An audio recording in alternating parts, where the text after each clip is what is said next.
Good morning, watchers. Welcome to Brother Sal's Sunday gathering at the storehouse. I'm so happy to have you here this morning. And believe me, I'm happy to still be here. Well, Brother Sal is getting old.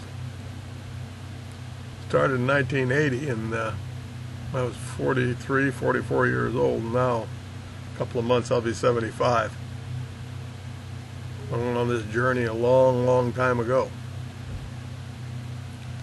That's why I'm so convinced about my own faith, because I've been doing it for so long on the reality part of it. Whereas I've been sitting in the balcony watching the world through the eyes of Daniel for 31 years. My 31st year, I should say. 30 years past.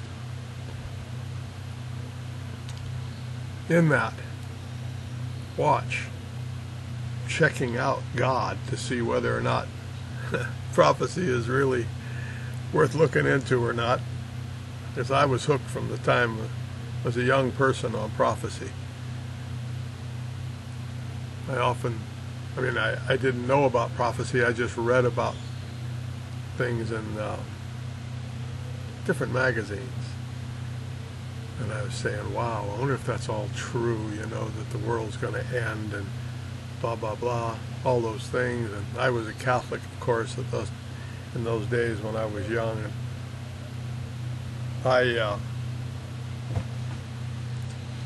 so anyhow, I was fascinated by it. Fascinated by that and space. Space was the other thing that fascinated me. Couldn't wait to go to the moon, and I got to see that happen in my lifetime. Didn't happen anything like I thought it would from what was showed me in the movies in those days, but in other words, time went by and all these things actually happened. So, in a sense, the things that I imagined came to be, but they didn't come to be the way that I had imagined that they would. And that's exactly the way Scripture is. Prophecy especially. Prophecy shows you landscapes of what the times are like, what the people are doing who are important on the landscape, the prominent stuff that has to do with the Jews in Jerusalem. That's what the prophecy of Daniel is all about.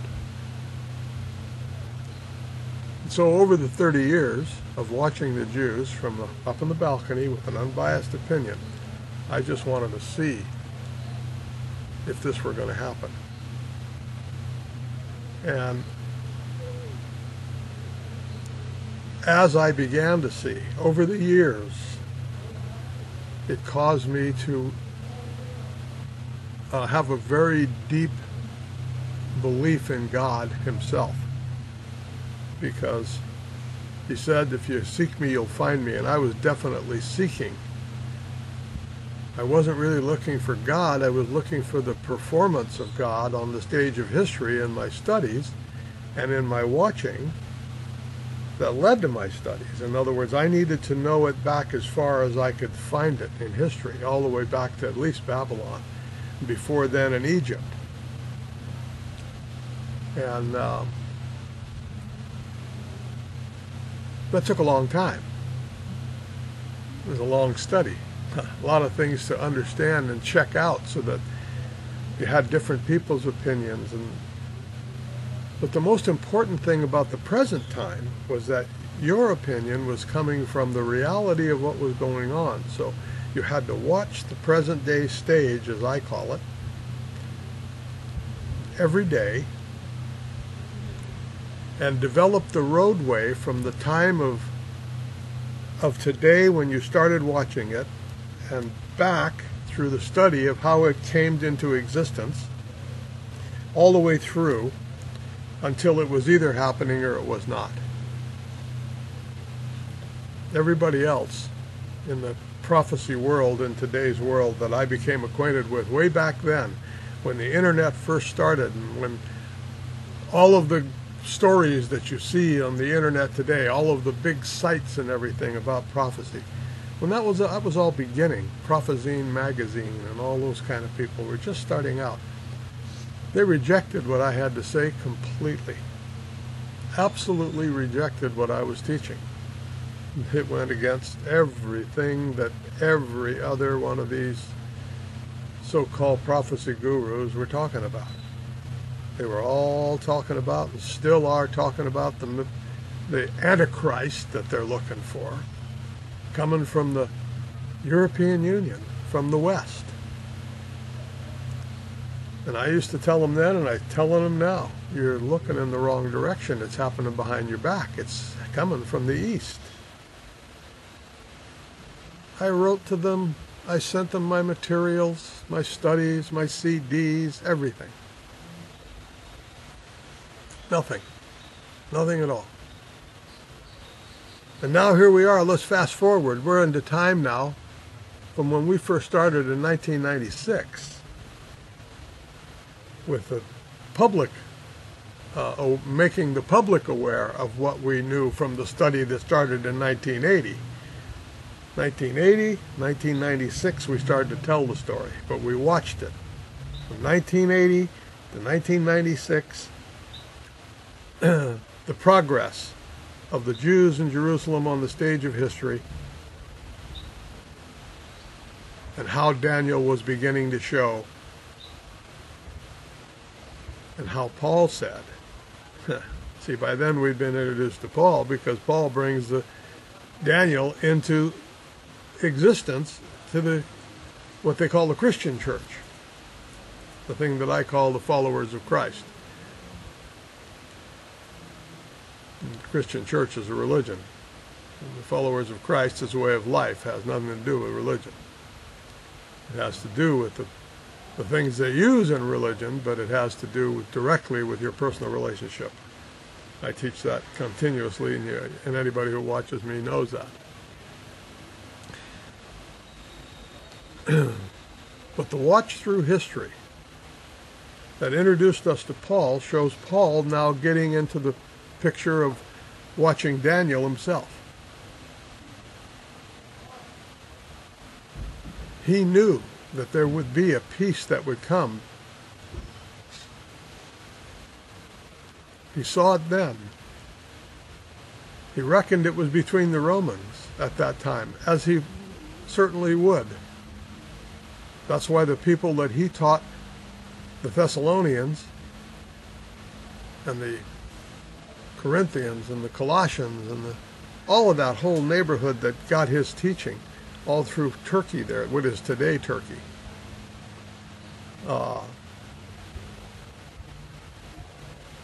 were worried that the so-called gathering together had not occurred, or did occur, and they missed it because there were these false teachers coming around talking about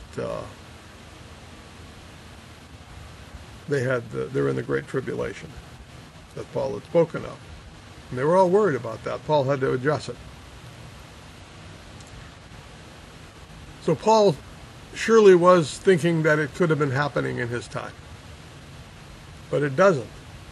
So his word now resonates through time, comes down through century after century for the last 2,000 years. Still totally relevant. And if you're watching the Middle East, if the story had been passed down the way that he actually probably told it, rather than all this doctrine that came out of the letters that he wrote about, because he had to be very specific in letters about what he was talking about to people of that time and those circumstances. All those things have changed.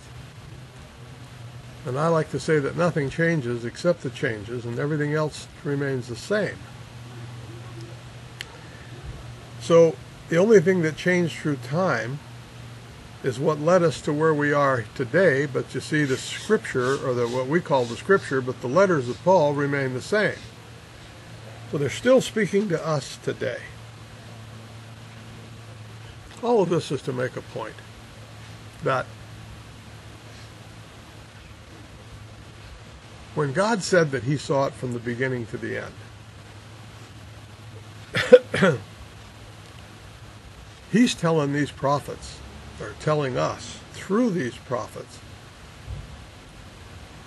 that what he saw, we did to ourselves with our own free will that he gave us. And if we didn't have free will, if we were manipulated then by him or by the devil, then we didn't have free will. What we are susceptible to is propaganda. Our nature has it so that we are very susceptible to propaganda. And so we get propaganda from both the left and the right, the good and the bad, the black and the white. And we're propagandized because our lives are built around that propaganda. What we hear in the news, what the government does, how every issue of the day. And so that propaganda is how we make our determinations about living in this life, because that's what reality is. Amazing.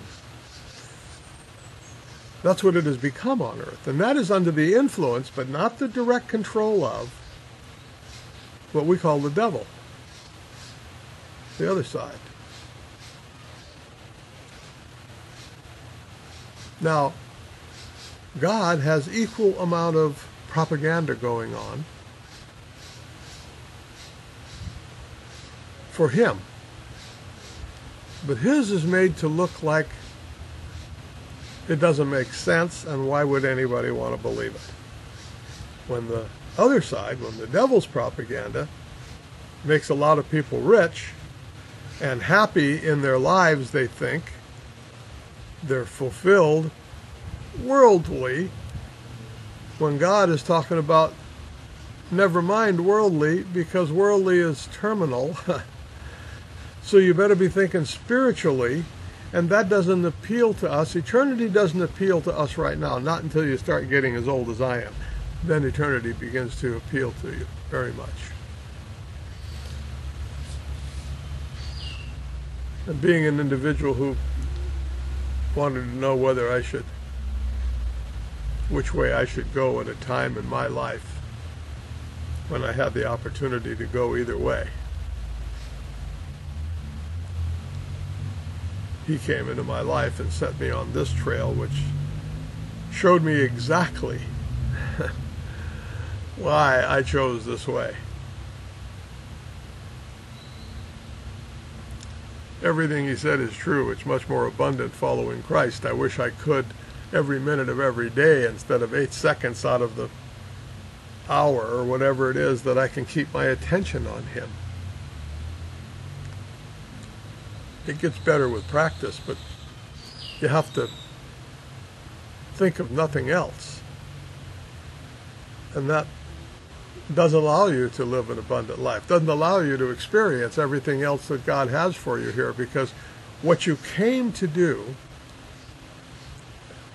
as your Adam, as you, what you came into this world to do is what Adam chose for man. Adam was an eternal being who chose to find out the difference between right and wrong, good and evil, whatever you want to call it. He ate of that tree.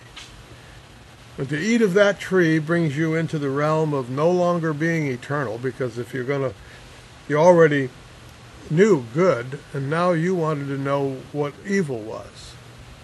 You wanted to know the difference between good and evil. And so you have to find it out by living.